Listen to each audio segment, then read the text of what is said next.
Pangulong Rodrigo Duterte ang 16 na sundalong nasugatan sa pakikipagbakbakan sa grupong Abu Sayyaf sa Sulu. Ito ay kasunod ng pagbisita ng Pangulo sa Camp Navarro General Hospital sa Zamboanga City kahapon. Nangako naman ang Pangulo na hindi nito pababayaan ang mga naulilang pamilya ng 3 sundalong namatay sa bakbakan at pagkakalooban din nito ng tulong pinansyal ang mga ito. Samantala, sa isang ambush interview, sinabi naman ni Pangulong Duterte na bukas siya sa anumang suhestyon ni UN Special Rapporteur Agnes Callamard kaugnay sa investigasyon sa di-umano'y extrajudicial killing sa Pilipinas.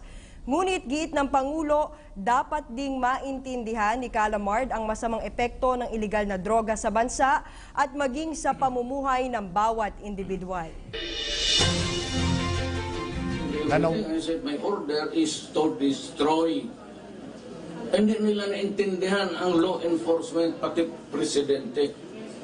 My orders to the police, pati military, sumali na kayo, may kulang ako ng tao, is to destroy the apparatus.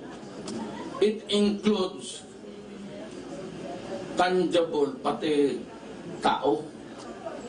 I'm not ordering a punitive police action. I'm declaring war because of the numbers of people, Filipino, kadugo ko na pinasok ng droga. 4 million. Kung sana 50,000 o 10,000, okay lang yan.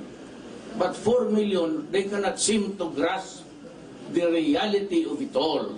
I'd like to greet everybody, lahat na, to the Filipino people, the law-abiding, and of course, if they find it in their hearts, though this is not really something for the morrow, but you know that this kind of events are closest to the hearts of the Christians.